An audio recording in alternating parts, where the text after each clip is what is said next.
So good evening, welcome everyone. Thank you all for joining us again for our third Honeycrisp virtual meetup. We hope you came with lots of questions. And Mario, would you like to kick us off? Yeah. So it's a very short intro. It's kind of, if you recall, in the first meetup on June 3rd, we talked about crop load management. So in the second meetup about rootstocks, the last one that was on June 17th, 2 weeks ago, and today on July 1st about nutrient management. So the first 20-30 minutes of today will include presentation on research fundings and grower experience on Honeycrisp nutrient management. Good evening, everyone. In this brief talk, I'm going to highlight a few things about nutrient management for Honeycrisp.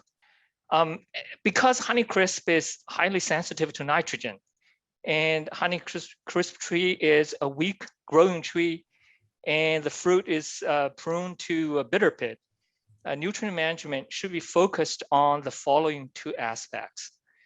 First, optimizing tree nitrogen status to achieve good fruit quality while maintaining adequate tree vigor.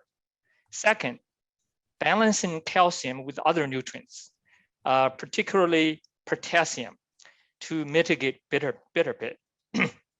Now let's look at nitrogen first. The optimal leaf nitrogen level we should target for is 2 to 2.2%. The ideal tree nitrogen status is that the trees have relatively high nitrogen status during the early part of the season to promote shoot growth and fruit cell division.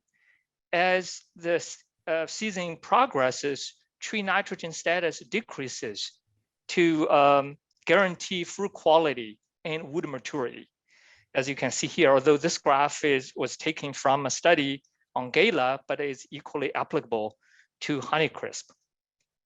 And in fruit, as you can see here, nitrogen concentration decreases very rapidly from bloom to end of shoot growth, and then continues to decrease, but at a slower rate. At fruit harvest, we want to have fruit nitrogen status, fruit nitrogen concentration below 0.3%, ideally below 0.25%. Because Honeycrisp leaves develop zonal chlorosis shortly after the end of shoot growth, we need to take leaf samples in late June or early July in the east. I think in the west, probably, it's 1 or 2 weeks earlier than this, before the leaf chlorosis, zonal chlorosis shows up for nutrient analysis. Once the zonal chlorosis shows up in the leaves, if you take those leaves for nutrient analysis, you would have much lower nitrogen level and also other nutrients. The concentrations of other nutrients are affected as well. For nitrogen application, I think we need to keep in mind that most of the nitrogen required by apple tree growth and development comes from soil mineralization of organic matter. So the majority of the nitrogen apple trees need comes from the soil. When that source is not enough, we need to provide supplemental nitrogen application. In terms of timing, we want to focus on the period from petal fall to the end of shoot growth, because that's the highest demand period by apple trees for nitrogen, because the shoots are actively growing during that period. If you use fertigation, you just target that period from petal fall to end of shoot growth. If you use regular ground application, you want to put down the nitrogen between bud break and petal fall.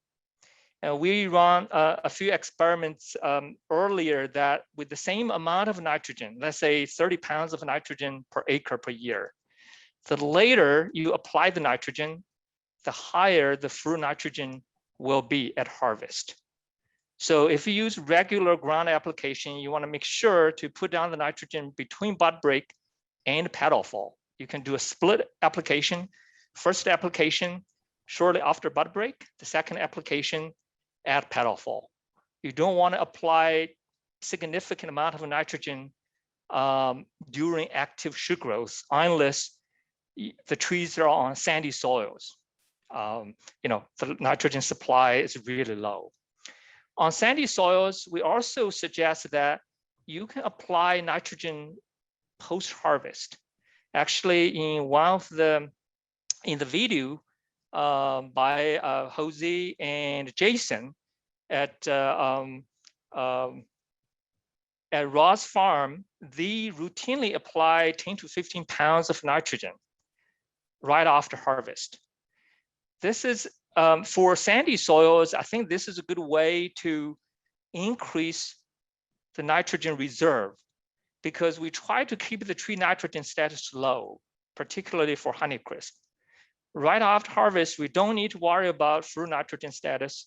So we can come in, apply some nitrogen to increase the nitrogen reserve. And also that promotes the fall root growth as well. In terms of rate, generally anywhere between 0 to 50 pounds. For some of the soils with 3 to 4% organic matter, you probably don't need to apply a significant amount of nitrogen. For sandy soils, you may need to apply to 40 to 50 pounds. And also, you can use foliar nitrogen application after harvesting the crop. Again, especially on sandy soils where the trees can run out of nitrogen by fruit harvest, right after harvesting the crop, you can come in, spray 3% foliar urea in late September, early October. That is very effective in increasing tree reserve nitrogen status for the next year, for the next season. Now, let's look at a bitter pit. Bitter pit is related to localized calcium deficiency, more towards the calyx end here. At a cellular level, cell membrane integrity and function depends on the binding of calcium to the phosphate and carboxyl groups of phospholipids and proteins on the cell membrane. When you don't have enough calcium in the cell wall space, the cell membrane loses its integrity, becomes leaky, and cell death occurs, eventually leading to a bitter pit. As you can see here, in fruit with the bitter pit, the cell membrane gets separated from the cell wall, and then the cell membrane gets degraded, so the cell dies. And when you have enough cell death, the symptom show up as sunken pits. That's what we see here. So it is the fruit cell membrane calcium level that determines whether a fruit is good, free of bitter pit, or a fruit that develops bitter pit. Now, there are several steps before the calcium gets to the cell membrane. First, calcium has to be taken up by the roots along with the other nutrients. And second, calcium is allocated between leaves and fruit solely through the xylem. So this process is driven entirely by transpiration. Fruit transpire much less water than shoots and leaves, so fruit gets only a fraction of the total calcium taken up by the roots. And a third step is the delivery of calcium from the stem end to the calyx end. And this process depends entirely on the function of the xylem, of the vascular bundles in the fruit. Compared with Gala, here we did some acid fuchsin staining, actually Christine did some, my technician did some staining recently this year, and we compared Honeycrisp with Gala at the equator and at the calyx end. At 2.5 weeks after bloom, you already see a significant difference between Honeycrisp and Gala in terms of the staining intensity. Honeycrisp fruit, you can see the vascular bundles here, but the total amount of dye gets into Honeycrisp is much less than Gala. And at about 7 weeks after bloom, you can see the clear difference here. With Gala, the red color is everywhere pretty much. With the Honeycrisp, you can only see the major cortical vascular bundles with a little bit below the in the outer cortex tissue. So this seems I think this clearly shows that somehow the xylem function of Honeycrisp is not as effective as Gala in delivering the calcium from the roots to the fruit first. You know, that's driven by transpiration, and then from the stem end to the calyx end, it depends on the function of the xylem in the vascular bundle in the flesh. So somehow Honeycrisp is constitutively less efficient in delivering calcium there. The final step here is the cellular partition of calcium, cellular partitioning of calcium between cell wall, cytosol, and vacuole. So in these several steps, at each of these steps, potassium also plays a significant role. First, if your soil has too much potassium, calcium uptake is inhibited. And at the step of the partitioning between, at the step of calcium partitioning between leaves and fruit, if you have a low crop load, for example, or your soil has too much potassium, and that would inhibit calcium uptake into the fruit.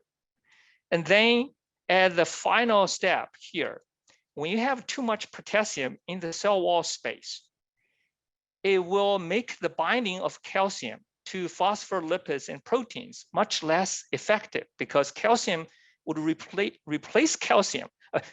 Potassium would replace calcium, but it's not as effective as calcium.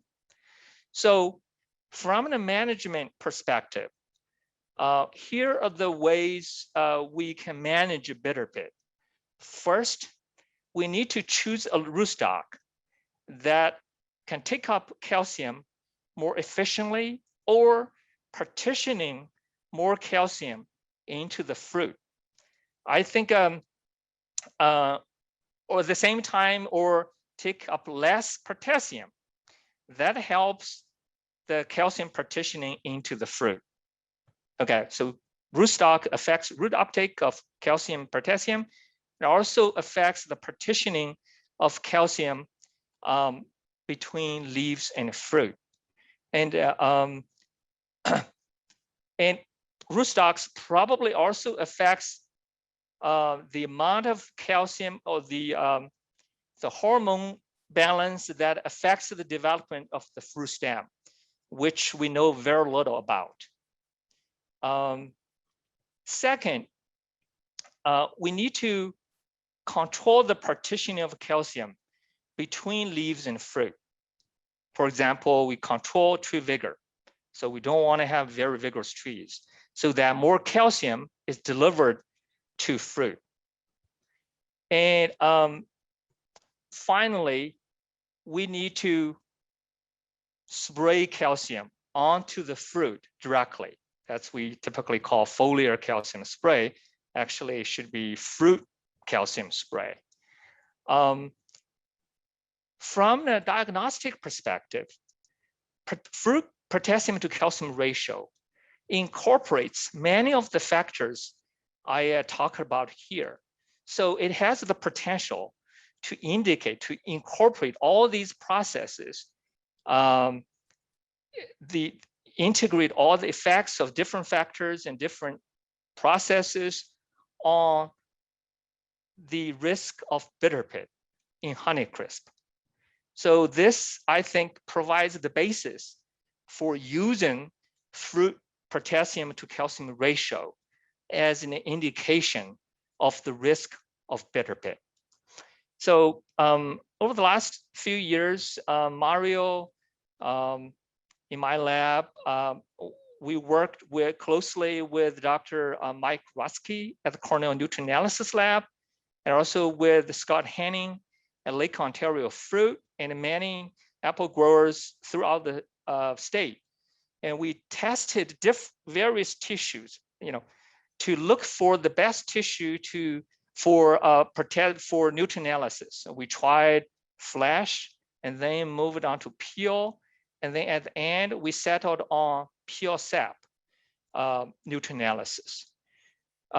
So the peel sap analysis basically measures only the soluble portion of the nutrients, the water soluble portion of the nutrients in the fruit peel. Because peel is the site for water transpiration, and also at the end, a lot of the calcium and also some of the potassium ends up in the peel tissue. We feel should be a good indicator for representing fruit nutrient status, particularly potassium to calcium balance. So this shows you the process. In early to mid-July, when the fruits are about 55 gram size, we take 30 fruits representing a block. And then we peel the fruit on opposite sides. So we get 60 pieces of peel. And then we put all those 60 pieces into a Ziploc bag, zip it, freeze it in a freezer, regular freezer. And then we squeeze the sap out. We dilute the sap and directly put the sap on ICP. So there's no involvement of acid digestion or any other preparation. So it's very quick. And this allows us to look at the fruit nutrient rate balance, particularly potassium to calcium, with a bitter pit incidence. As you can see here, when the ratio is below 25, the risk of bitter pit is fairly low. When it gets above 25, particularly when it gets above 35, you're going to see a very rapid increase in bitter pit risk. When we factor in magnesium, we typically improve the R-square, the percentage of variation that can be explained by the ratio, by the nutrient ratio, by 2 to 3 percentage points. We can add phosphorus. We are currently in the process of adding nitrogen in this process, in the ratio. So of course, the work so far has been primarily done in New York, but this year we are collaborating with Lee Kalsitz and Bernadita at the state of Washington, at Washington State, and also Greg Lang, Anna, Phil, the Michigan State group, to explore the possibility of extending this work to other regions. Now, for potassium management, our experiments, our trials over the last couple of years show that compared with Gala, see here, Honeycrisp requires a lower leaf potassium level for photosynthesis and also for fruit size. See here, for Gala, 1.3%, that's the lower end. But for Honeycrisp, you see here, it's about 0.8%. So if we build in 0.2% buffer, the optimal leaf potassium level for Honeycrisp should be anywhere between 1.0 to 1.3%. whereas for Gala and many other varieties should be anywhere between 1.3 to 1.8%. For the optimal fruit potassium level, Honeycrisp should be 0.5 to 0.7%, whereas Gala and many other varieties should be 0.7 to 0.9%. So we really need to watch for the potassium level in the leaves and in the fruit and in the pure sap for effective mitigation of bitter pit. And rootstock, different genotypes of rootstock have different uptake capacity for potassium. So we really need to develop rootstock specific potassium management practices. For example, G11, G41, and several other Geneva rootstocks are more efficient in taking up potassium relative to, let's say, G214 and B9. So if you are using a potassium uptake efficient rootstock, you really need to lower the potassium supply. And one of the things that we have not figured out is that early fruit harvest, retain or harvester application, of course, before fruit harvest, increases the risk of bitter pit. But after harvesting the fruit, if you slow down fruit metabolism by using YMCP, lower temperature storage, and or CA storage, you typically reduce bitter pit incidence. So there's, at this point, we don't have a good hypothesis for this, because at the beginning we thought it could be ethylene, but how come the effect is just opposite? I think these hormones or harvest and post-harvest treatments somehow affects the cellular partitioning of calcium. So leading to less calcium available for the cell membrane. That's the only hypothesis we have at this point, but that's not a very specific hypothesis. Definitely more work needs to be done in this regard. I think that's the end of my talk. I want to thank all the people in my lab who did the work, and also the industry cooperators listed here, my colleagues Terrence, Chris, Mike, Craig and his Lake Ontario fruit team, and Mike Baisdell for their contribution to the project, and of course the entire Apple Root to Fruit project team. Thank you very much.